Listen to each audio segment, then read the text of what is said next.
Imagine the battlefields of Europe, 1944. Among the German commanders, bred in the Prussian school of iron logic, calculation, and restraint, a strange malady spreads. They call it die Patton-Krankheit, the Patton Sickness.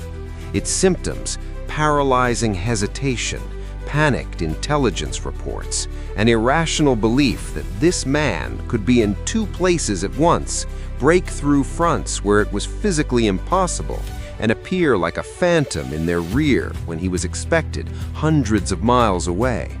Why was it George Smith Patton Jr. and not the meticulous Montgomery or the steady Eisenhower who instilled in the cold-blooded German professionals this primal, almost superstitious dread? Reason 1, his aura. He was war incarnate. The Germans respected technocrats. They understood Montgomery's logic: build superiority, then attack. But Patton, they did not understand. He defied all their textbooks.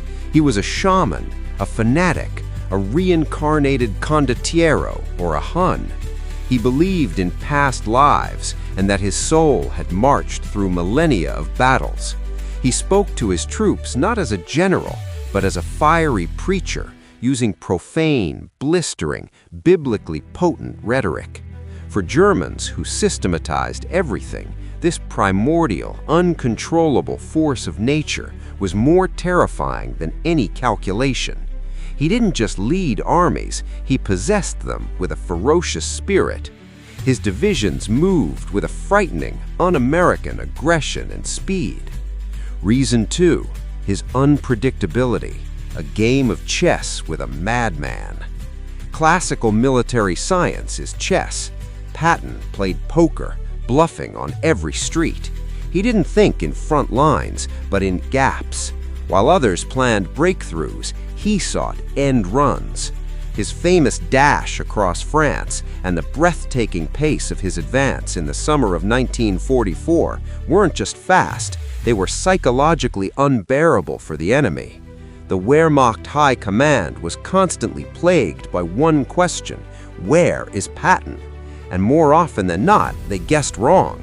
He created phantom divisions on the radio, feigned activity where he wasn't, and struck with full force where he was least expected. He was a master of strategic surprise on a scale that Germans believed impossible for a large modern army. Reason 3, his absolute amoral aggression. Many generals seek to defeat the enemy.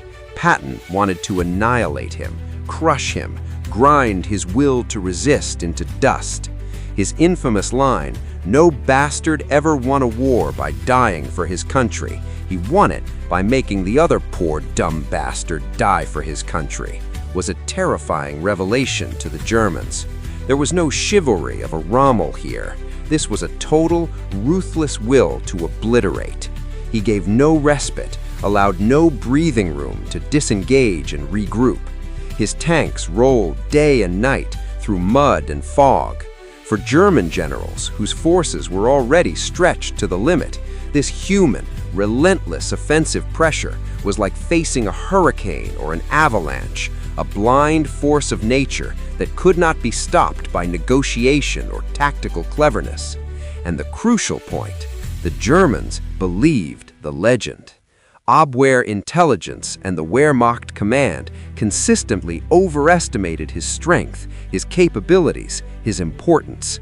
At the critical moment of the Normandy landings, they were convinced the real invasion, led by Patton, was still coming at the Pas de Calais. He was their obsession. One German officer confessed after the war, "Patton was the only Allied general we feared. He was an anachronism, a man from the age of Napoleon or even Attila.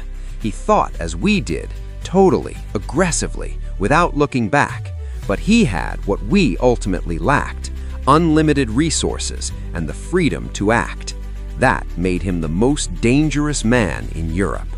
He was not just a commander, he was a weapon of psychological warfare the Allies had inadvertently forged within their own ranks. The Germans feared him because in him they saw their own darkest reflection, the spirit of total, unrestrained warfare, but reflected in the distorted mirror of American industrial might and unbridled individual will.